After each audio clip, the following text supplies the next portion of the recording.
respected dignitaries, guest of honors, special guests, awardees, friends, family, and our dear audience. On this beautiful note of Sarve Bhavantu Sukhina, Sarve Santu Niramaya, I welcome you all to begin the celebrations on the session 2 for the 75th birth anniversary of R.S. Gadgil, the revolutionary healthcare legend. On this auspicious occasion of 75th birth anniversary of my father, and coincidentally also Father's Day, let me take the opportunity and pride in introducing you to the legend of R.S. Gadgil. His magnanimity and live life king size is very well known. Brilliance, excellence, wisdom were words he exemplified. With deep thirst for knowledge of medicine and love for education, he pioneered continuing medical education in the country and empowered various associations like API, IMA, MAP, ICC, CSI, RSSTI, ASI, IOA, TraumaCon, VIROC, and doctors as well. Fostering relationships with love and care, he earned the most precious wealth of friends, colleagues, and extended family, like you all from all over the world. He always had a special place in his heart for the medical fraternity, the medical practitioners, who showered him with the immense love and respect, and he was held in high esteem amongst three generations of doctors. His 4 decades of long journey in healthcare started right from penicillin with towering success at companies like US Vitamins, Alchem, and Aristo. He became the revolutionary marketing guru of the Indian pharmaceutical industry. What the leader he was, he mentored, trained, taught many, and nurtured his teams by training, teaching science and MBA students for years. He wanted his students, his followers, to develop themselves, rise, and succeed. Having enormous passion for branding and profound knowledge of science and marketing, he created several top brands like Monosef, Flexon, Glycomet, EcoSprint, Gemcal, Nicocin, Ondem, Doxy1. The list is really endless. 20th and 21st June, we are celebrating his 75th birth anniversary, and he continues to be our guiding star even after more than 7 years of his loss. The deep pain of his loss, yet memories full of happiness, drive us every moment towards his deep purpose of reducing disease burden and achieving the health and happiness. True Wealth actually provides integrative health and personalized nutrition advice to control, prevent, and reverse lifestyle autoimmune diseases as well as infectious diseases to help reach the ultimate goal of holistic health and happiness. With, of course, our integrative health and nutrition clinics in several therapy areas with our internationally trained and experienced healthcare experts, and our integrated website, which helps us with online consult and spreading education and awareness as well. With that, of course, last but not the least, Energia, a division of RSG Nutrition and Healthcare, is developing responsible evidence-based nutrition formulations. Only is what I would say, targeting specific indications. That's what we have been doing, taking his vision forward. R.S. Gadgil always wanted to start the RSG Wisdom Forum. Humility, integrity, stewardship, discipline, courage, passion, perseverance, lot, of course, as the pillars. But the aim was to collect, decipher, and propagate the wisdom and excellence of legendary medical practitioners, leaders, and teachers from around the globe. He did that when he was living. He did that. He did great academic conferences and programs, and the idea was to enable the forthcoming generations to gain the in-depth expertise and experience to further excel and provide exclusive service to mankind in reducing disease burden and taking the wisdom and excellence legacy forward. I'm sure all the panelists present here truly believe in this and are doing that in their great way, and which is what we are trying to capture through this awards program today. A small clip of the earlier videos, earlier awards that were given.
next award is going to be to Dr. Bhumkar, who's won another gem. When we talk about fathers, I do not have my father, but he's always my fallback father, and probably my father was a fallback father to him. So I don't know. I think that's probably my introduction for him, but uh, since I'll take this opportunity to introduce him.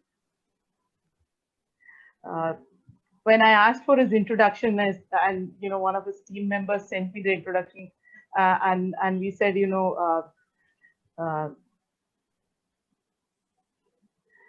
bear with me, and I said that I said this resume is rejected for you.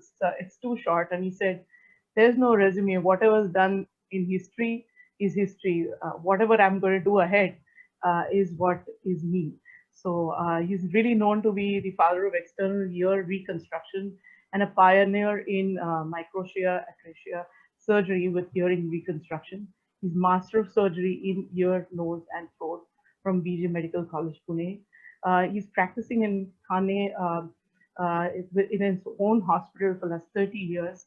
He's founder member of the International Society of Auricular Reconstruction, also known for his excellence in staple surgery and FESS surgery. He's the founder of ENT Academy, a medical trust teaching ENT surgeons, doing medical camps and conducting courses nationally and internationally. He's done the largest series of microtia atresia repair surgeries in India and the South region. He's visiting ENT and microtia atresia surgeon at Kazakhstan, Moscow, Dubai, Nepal. So he keeps globetrotting for it, and uh, he was the honorary microtia atresia and ENT surgeon at the MT Agarwal Mulund Hospital. Um, Excellence, as I say, is in his heart, mind, and soul. I've seen this man for many years now. It's 2 decades that more almost 3 decades that I've seen him. He's one person.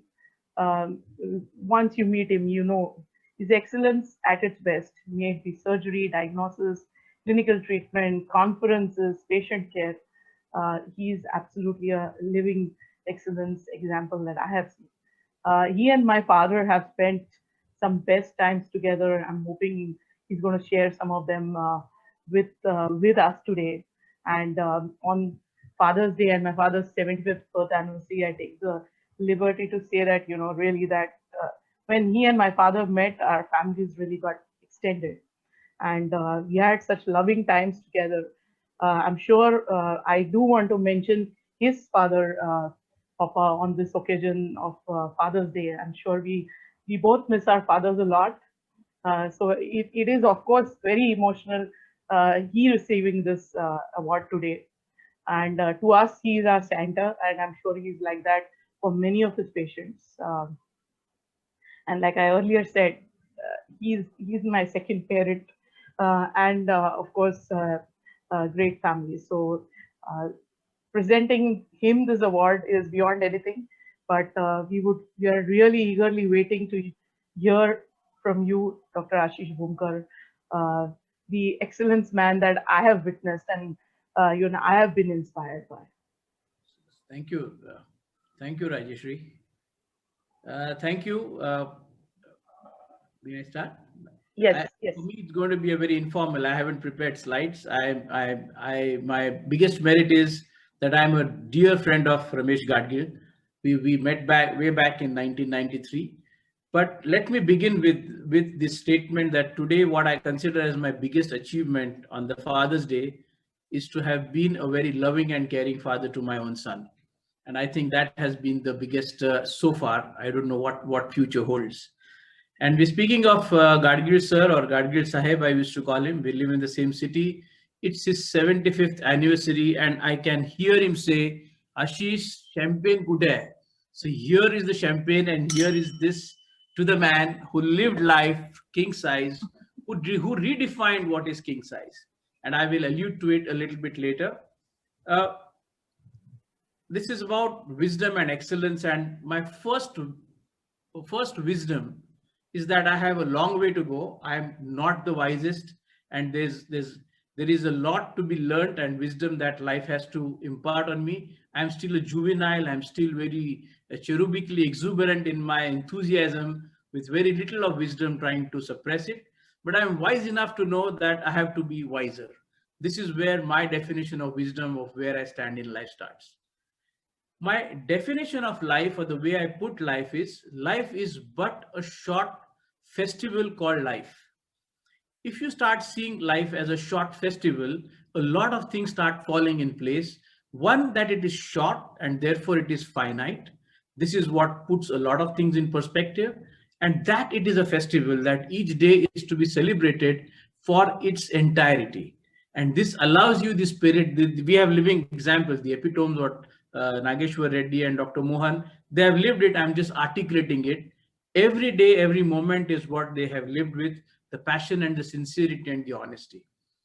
More than 20 years back, I wrote my own obituary. The way I began it was, I wrote my own obituary, and it is very cathartic, it is very enlightening, and it simply said, dead and gone. This is what I wrote with my own hands, my own obituary. And this again gave the finiteness of life into perspective. It allows you to transcend pettiness. It allows you to transcend comparison. It allows you a lot of things, and brings to what Dr. Mohan said, focus. You don't have time to waste on trivial things in life. And this was my technique of psyching myself into focus, and then deciding what is it that I really feel like doing. And to me, how does one identify? Everybody speaks about passion, but how does one identify what one is passionate about? So that which occupies your silent mind, to me, that is a path towards passion. If in my silent times, 8 out of 10 times I've been thinking of something, that is something which I'm passionate about. And I have a very, very natural, I would not call it unnatural, attraction to the difficult. And I will allude to this in my surgical milestones and the way I have nurtured my clinical practice of picking up the difficult things, which is where the microtia atresia came in, and I will refer to it towards the end. So I began with the principle of simplify and amplify. I do not have the entrepreneur skills which Nageshwar Reddy and Dr. Mohan have them in large, exuberant, effervescent quantities. But I have been more inwards in terms of trying to find the artist within me, how to transcend science into an art form, and how to transcend service, human service to the patient, also into an art form full of empathy. This has been the core of my journey. Uh, Simplicity and being ordinary are two very different things for me.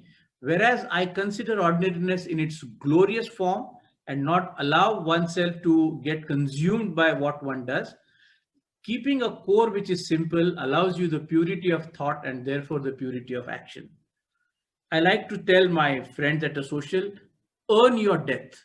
You have to earn your death. And when I say that, I mean that you have to abuse every faculty of yours, that God or nature, whatever you believe in, to its fullest. Don't go to your grave in a well preserved sense of body and mind and spirit. Use it, spend it to the best way that you can. And this is the way you earn your death. This has been my mantra, and this is how I live my life on a day to day basis. So, so don't go to your grave. Now, we spoke a lot about cosmic conspiracies and luck and serendipity. And this is where I come to my friend Ramesh Gadgil. In 1993, I was just 1.5 years into my practice, and we were going to do the Silver Jubilee Conference of ENT of the Maharashtra state, and I had chosen to be the secretary. Just 1.5 years, I knew nothing about organizing events, and we made a small team of the ENT surgeons, and the USV office was in Poonam Chambers at that time. We did not even know USV as a company. This was a fact, because they only had Viceneral at that point of time, which again was not written by the ENTs. But there was a company which I forget on a floor higher than the floor. I think USV was on 4th floor, and there was a company which we went, 4 of us or 5 of us ENTs, we went to that. We were shooed away. Honestly, the experience when you go to a pharma head office is very different from typically when they come to you for their calls to your chamber. And then we simply walked down because I had seen another company, the USV company, when the lift was going up. I said, let's go in there. And I clearly remember asking my senior, what product does this company make? He said they make Viceneral. Now, this is where luck comes in. This is where cosmic forces come in. We are talking to the receptionist and we are saying we are doctors from Thane. And she says, no, do you have an appointment? I said, no, we could meet anybody who's willing to meet us. And she says, no, you have to come in with an appointment. And this great man walks in.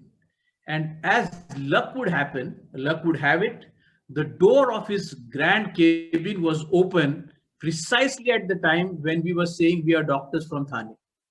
And he said, who are these doctors from Thane? And he walked out and he saw the senior man to whom he used to make a call. Are sir? And he called us inside. We didn't have an appointment. We did not know him. Just because we are doctors from Thane, he greeted us inside. He barely gave us 5 or 7 minutes, but he was laughing. And later on, I decoded that laughter because I was very enthusiastically trying to tell him that this is going to be a Nobel winning conference, or it's going to change the world, because that was the conviction and belief with which I was doing the conference. I thought I am good. So he was just laughing, smiling, and he says, let's meet in Thane over dinner. And we met there over dinner, and he was my guru. In the next principle I followed in life was about maximizing. He did not say in it as many words, but he indirectly influenced me to live 10 lives in one life. You simplify and amplify. That has been my personal mantra. But he taught me the value of maximizing your experience, maximizing your goodness, maximizing your output. This is what. There's a famous song in Bollywood, 1 2 ka 4, but what Ramesh Gadgil represented was 1 and 1 is 11. I asked him for 10 and he would give me 100. And he made a monster out of me in the ENT space of thing that I could not. I mean, if I have to meet Gadgil, I have to see what more can I think of that this guy can perhaps say a no to. And trust me, in all my associations, he never said no to me for anything. Is there something that you can do better or bigger? That was the only soul of our meetings. And this indirectly by virtue, because he was in Thane, I met him several times, and Rajeshri became the daughter that she is. And I have to here mention that we were very, very close as people. I don't know, a lot of people interacted with him, but his source of wisdom, of Mr. Ramesh Gadgil's source of wisdom, was his dear wife. He used to say, Ashesh, in Marathi, he would say, Baikanna काय देवानी बुद्धी दिली माहित नाही. Like the wives are blessed by God. They have a sense for the essence. They can go straight down to the core of to the core matter, and simply these answers come to them.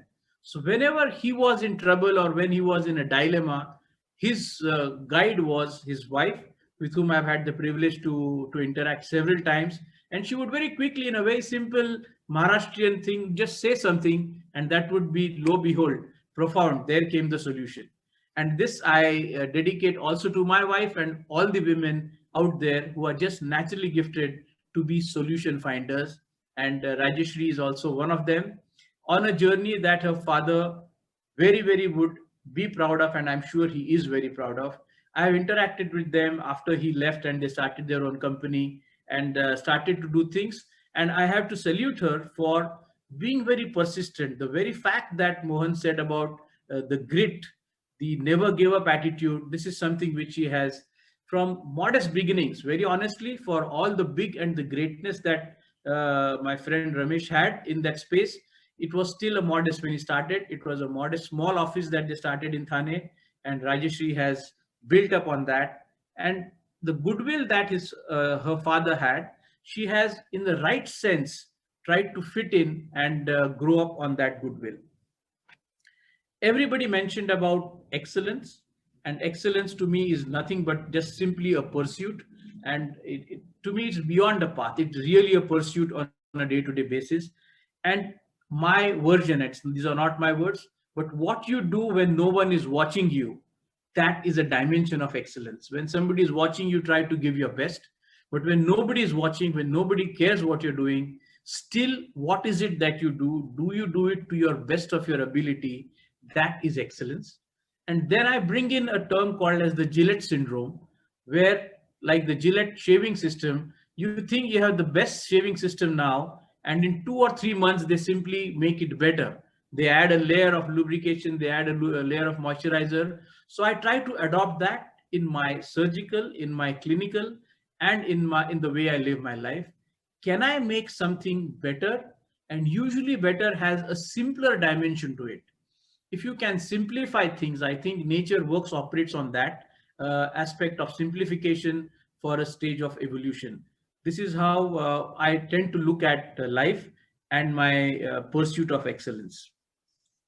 A meditative state of silence is a very important and an integral part, I think, of any journey, be it an outward or an inward.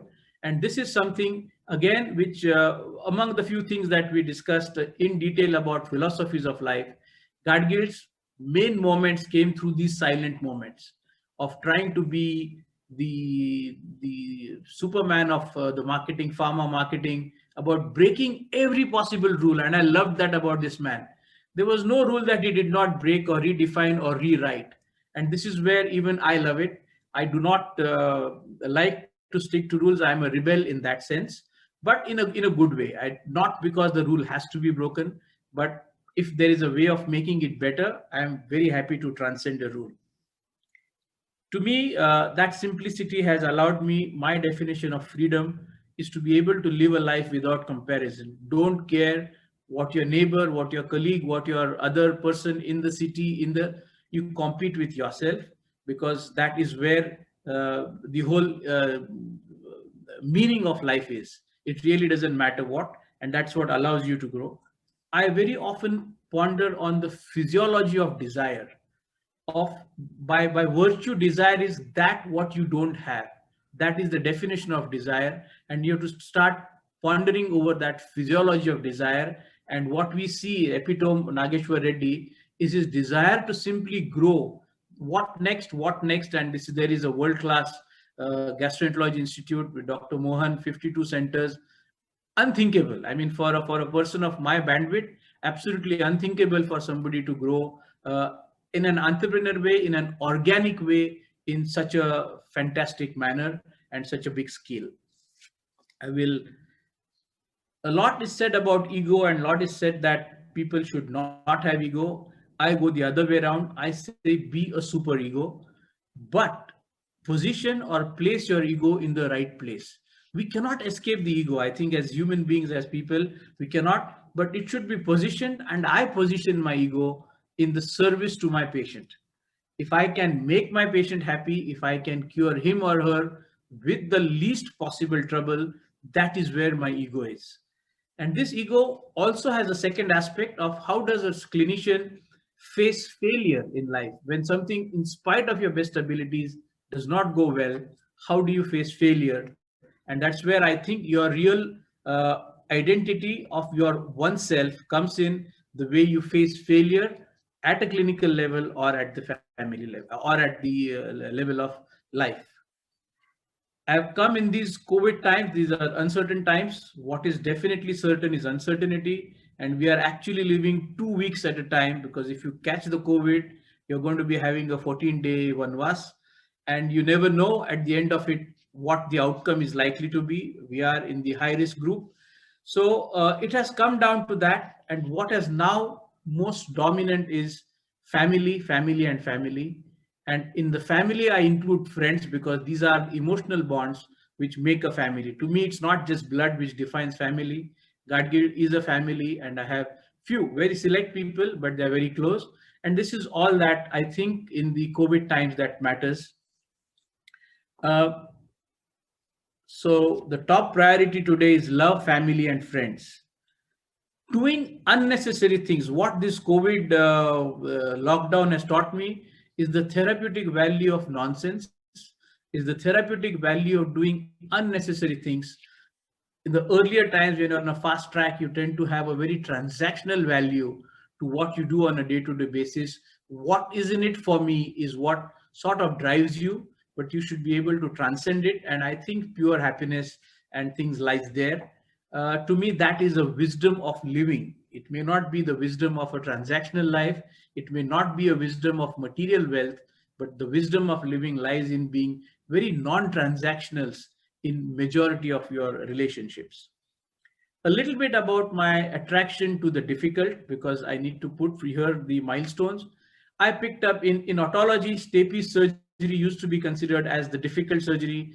It is a all or none. It's a surgery that you do for hearing improvement, and it's a magical surgery if done well. So the early first decade of my life I devoted to that, and I, in a very modest way, like to say that I quite simplified the surgical technique. I destroyed the mystique of being very difficult. I went on record saying if I can do it, anybody can do it, and I, in a very logical way, made the surgical steps quite simple, and therefore made it very predictable to give a very great outcome in almost every case. So stapes surgery was my first decade. Then I picked up sinus surgery, and within sinus surgery, the frontal sinus surgery was considered to be the little difficult one, somewhere where in your attempt to do good, you end up doing bad because you create a lot of scar there. And this is something also which in my own mind I could simplify it and bring it out to the world to come and follow a technique which made frontal sinus surgery very easy. And then in the national conferences, what made me a little different from my other colleagues was in the national conferences, I would see in hall A, B, C, D, I would see which hall is most crowded. And the hall that was most crowded, that was the subject that I did not want to take because I knew the mass would go there. And this is where I selected to go into microtia when the majority of the otologists were going into cochlear implants, cochlear implant, cochlear implants. I decided from the middle year to take a reverse turn, 180-degree turn, and not go into the cochlear implant for several reasons, and come into microtia, the external ear reconstruction. And here, for those who do not know, our beloved President Abdul Kalam sir, he had that hairstyle because one of his ear was slightly deformed. It's there on Google, and all his life he had the hairstyle to cover his ears. And in my journey of microtia, I realized what an impact, no matter how big a man becomes, how much of a complex deformed ear can still give it to a person that he or she needs to hide it. There have been several episodes, and the grit came here. There have been at least 20 times in my journey of microtia reconstruction that I decided to give up. My wife would stand by me, my son would stand by me, and they says, "Don't, daddy, don't give up, do it," because I could not see a well-made ear simply get necrosed, and it would honestly bring tears to my eyes. But we persisted. Uh, Went on to become a founder member, got accepted by the international community for the work because India is about numbers and surgical practice is all about numbers. So we could very quickly get to that higher peak of excellence in microtia. And then the otologist in me, the hearing reconstruction, which simply was a question of time that I could marry the reconstruction of the external ear with the surgery for improvement. And this is where the uniqueness came in, to be among the top 3 or 5 surgeons in the world, to be able to do both the surgeries together. And this is where currently I am positioned to be able to do an external ear reconstruction and at the same time do a surgery to improve the hearing of the patient. Very few surgeons in the world do it, but this was my penchant for the difficult.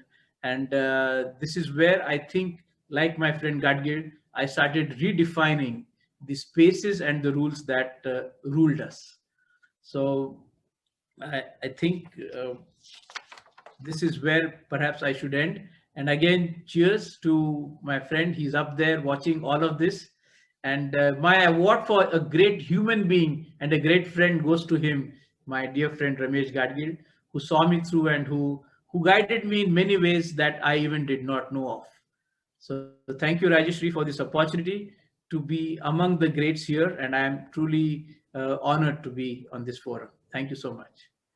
Well, now we take the privilege of actually presenting you the award. And on that note, I would invite, of course, Dr. S.K. Mathur, but also if Dr. Ram Prabhu can join in and say say a few words while we are presenting the award to Dr. Ashish Bhumkar. Yeah, thank you, Rajeshri.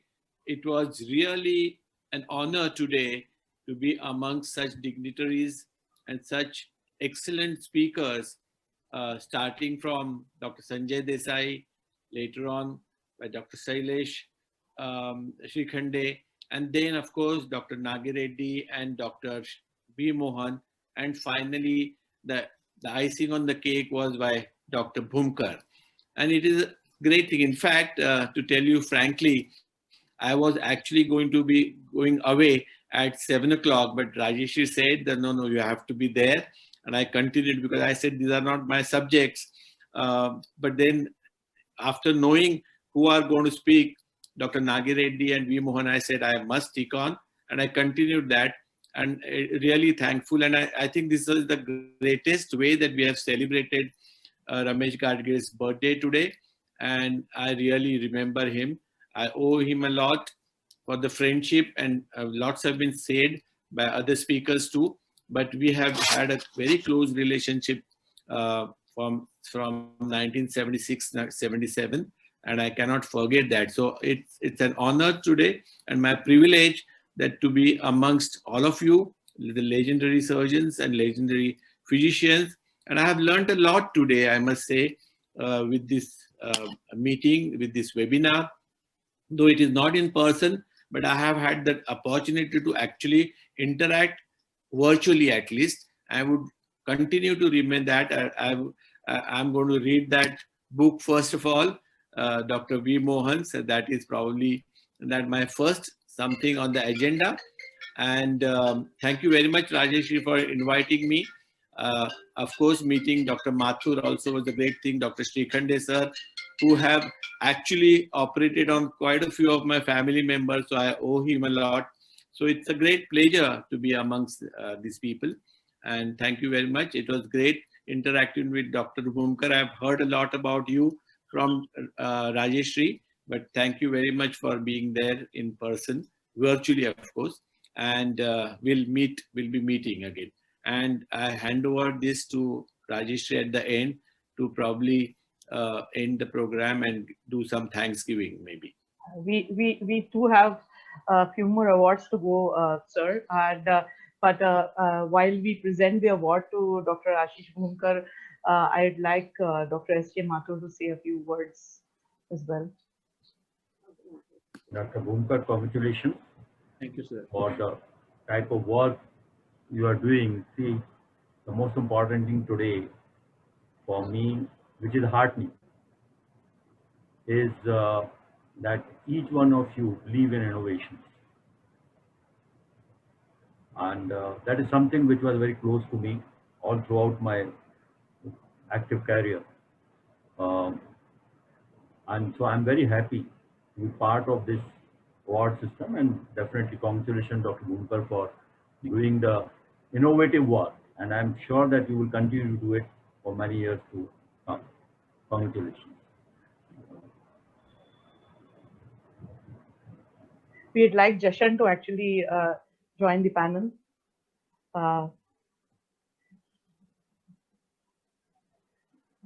We are adding him, of course. Mute.